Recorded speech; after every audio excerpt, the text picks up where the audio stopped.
शिव प्यारे तुम सबरो अविनाशी हो। हे केदारनाथ शिव प्यारे तुम योगी अविनाशी हो। हरिद्वार और अमरनाथ तुम नीलकंठ शिव काशी हो। हरिद्वार और अमरनाथ तुम नीलकंठ शिव काशी हो। त्रिपुरारी भी तेरा नाम प्रभु अंतर्यामी तेरा नाम। त्रिपुरारी भी तेरा नाम प्रभु अंतर्यामी तेरा नाम। चार धाम तुमको प्रणाम पूर्ण करते हो सबके काम। चार धाम तुमको प्रणाम पूर्ण करते हो सबके काम।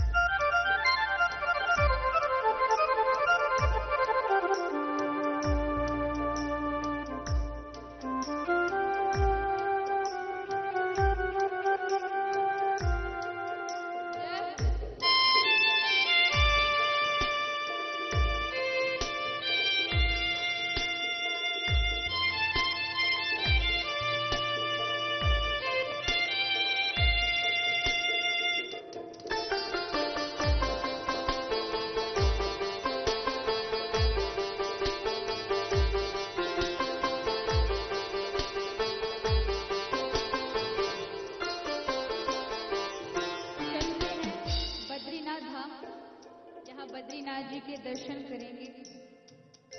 तो किस किसने छवि बद्रीनाथ जी की देखी है? कम लोग लग रहे हैं। बद्रीनाथ जी गए नहीं हो? अरे बद्रीनाथ जी में बैठ के भी हाथ ऊंचे नहीं किए जा रहे हैं। हे बद्रीनाथ विष्णु अवतारी तेरी महिमा न्यारी है। बद्रीनाथ विष्णु अवतारी तेरी महिमा न्यारी है। तू ही राम श्याम गोपाला चक्र सुदर्शन धारी है। तू ही राम श्याम गोपाला चक्र सुदर्शन धारी है। नारायण भी तेरा नाम सत्यनारायण भी तेरा नाम। नारायण भी तेरा नाम सत्यनारायण भी तेरा नाम। चार धाम तुमको प्रणाम पूर्ण करते हो सबके काम। चार धाम तुमको प्रणाम पूर्ण करते हो सबके काम। चार धाम तुमको प्रणाम माँ पूर्ण करते सबके काम। चार धाम तुमको प्रणाम पूर्ण करते हो सबके काम। चार धाम तुमको प्रणाम पूर्ण करते हो सबके काम। चार धाम तुमको प्रणाम पूर्ण करते हो सबके काम। चार धाम तुमको प्रणाम पूर्ण करते हो सबके काम। चार धाम तुमको प्रणाम पूर्ण करते हो सबके काम। चार धाम तुमको प्रणाम पूर्ण करते हो सबके काम। चार धाम तुमको प्रणाम पूर्ण करते हो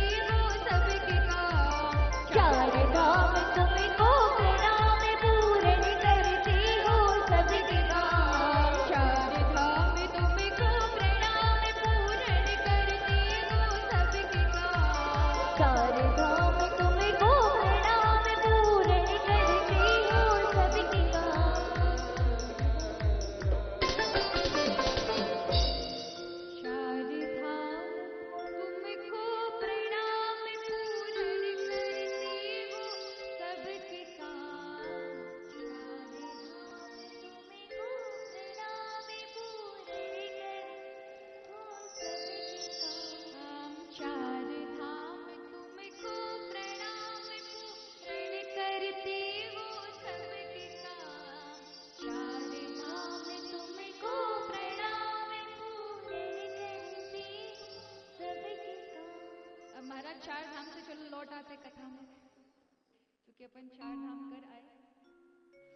सबसे पहले यमुनोत्री जाते हैं, उसके बाद गंगोत्री, फिर केदारनाथ और आखिरी में बद्रीनाथ होता है। लेकिन अब क्या करें, बद्री विशाल को सबसे पहले कथा अपने ही सुननी थी। उन्होंने कहा सब लोग अंतिम यात्रा 4 धाम के बाद सबसे आखिरी पड़ा बद्रीनाथ होता है, लेकिन मैंने तुम्हारी पूरी यात्रा कर समझ लो हो गई, तुम सबसे पहले मेरे ही कथा सुनो। कहते जब यात्रा करने के बाद तब अंतिम पड़ा बद्रीनाथ जी का होता है। तो देखो ठाकुर जी ने कहते हैं गंगा जो है वो कौन है? पुराणों के अनुसार देखा जाए तो मां गंगा भगवान की पत्नी स्वरूप है,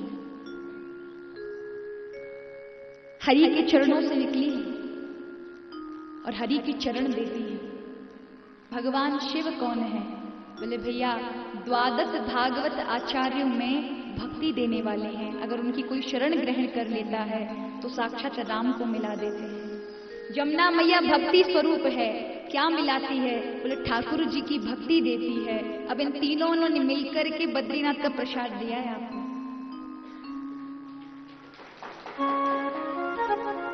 क्योंकि तीनों का देह ठाकुर है, इसलिए आखिरी यात्रा जो होती है अंतिम पड़ा बद्रीनाथ होता है। यानी तीनों मिलकर के क्या वरदान देते हैं? बोले आप हरि की शरण में जाओ, आज से हमने आपको हरि को सौंपा। ये होता है इसका मतलब।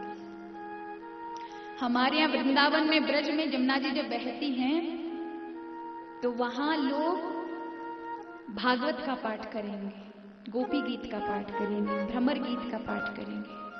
क्यों? यमुना मैया भक्ति महारानी है। भगवान का जब भगवान स्वधाम को गमन कर गए, अपने धाम चले गए, तो भगवान की 16,000 जो रानियां थी वो बहुत दुखी होने लगी, भटकने लगी, रोने लगी, विलाप करने लगी, हमारे पति हमें छोड़कर चले गए।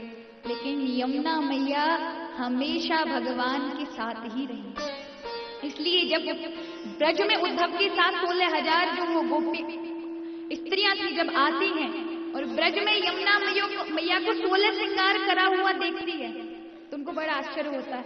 हम तो सफेद वस्त्र पहन के घूम रही हैं, हमारे पति चले गए और तुम सुहागिन बनकर घूम रही हो, तुम भी तो पट महिषियों में से एक हो, भगवान की पत्नी हो।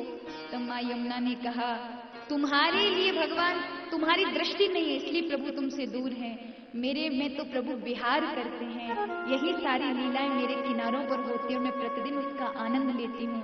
मैं तो अपने पति के हमेशा समीप हूँ और जो उनकी शरण ग्रहण करता है मां यमुना उन्हें ठाकुर को पकड़ा देती है। यानी तीनों का देह क्या है? हरि के चरण, प्रभु के चरण पकड़ा। बचपन में अपने जीवन की बात बता रही हूं। मैंने अपने जीवन में भगवान शिव मेरे इष्ट थे। बचपन से ही उनकी पूजा, उनके व्रत आदि करना हमारी माताजी ने हमें डाल रखा था। और कहते हैं भगवान शिव ने ही ठाकुर को पकड़ा दिया। जिसको आप इष्ट मानते हैं, कोई बालाजी को मानता है, कोई देवी जी को मानता है, वही इष्ट आपको ब्रह्म पकड़ा देता है। हमें बाद में पता चला जब हमने 12 भागवत आचार्यों के बाद जब भागवत आदि का अध्ययन हुआ तब पता चला कि भगवान शिव वैष्णव हैं। 12 वैष्णवों में से भगवान शिव सब प्रथम वैष्णव हैं। जो उनकी शरण ग्रहण करता है उन्हें हरि की भक्ति आसानी से प्राप्त होती है। अन्यथा लोग हरि की भक्ति के लिए बहुत चक्कर खाते हैं, तब भी उन्हें सहजता से हरि में मन लग ही नहीं पाता। तो ये इष्ट की कृपा होती है। तो इन तीनों गंगोत्री, यमुनोत्री, केदारनाथ भगवान का देह एक ही है। यदि आप मन से गए तो ये हरि के चरण ही आपको सौंप देते हैं। भैया जो हमारे हृदय में रहते हैं, हम जिसका सतत नाम जपते हैं, वह हमने आपको दिए और ये मिल जाए तो बहुत बड़ी बात है।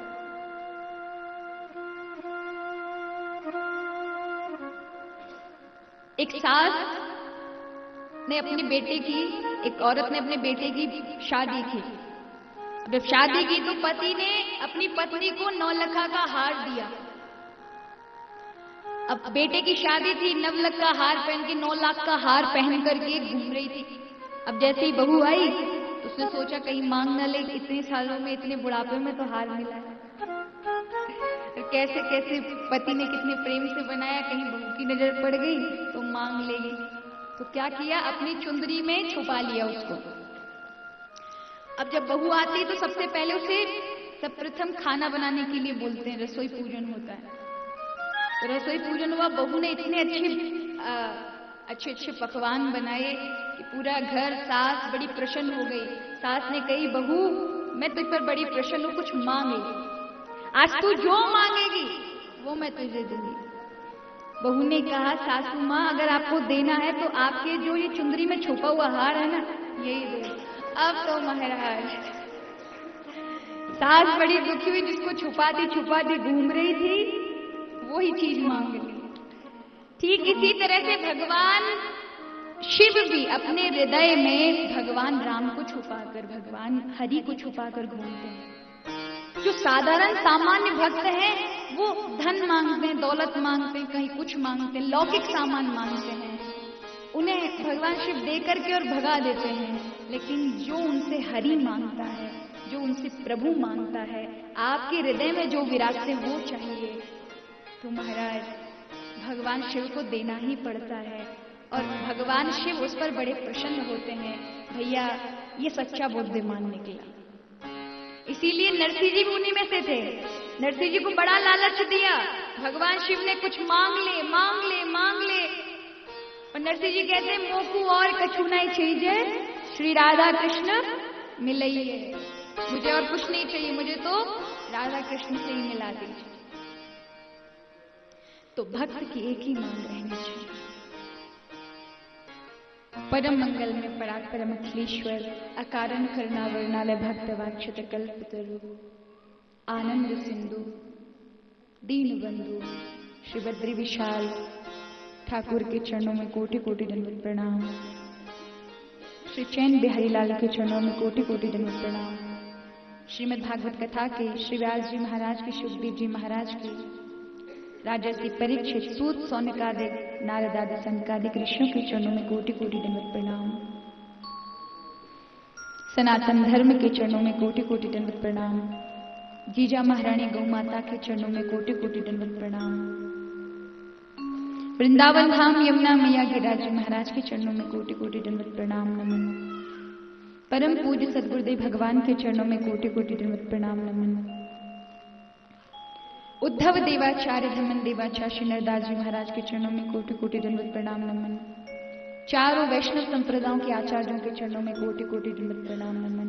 सभी संत समाज के, सभी भक्त समाज के चरणों में कोटि कोटि दंडवत प्रणाम नमन।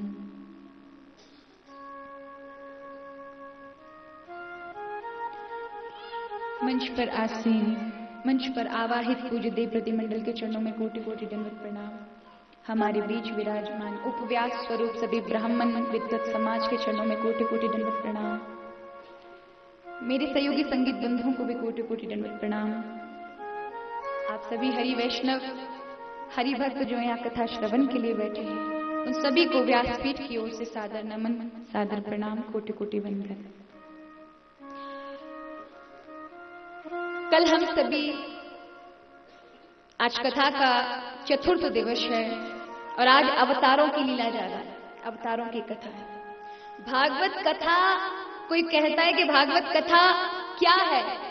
24 अवतार भगवान के जो हैं उनका विस्तृत वर्णन ही भागवत कथा है।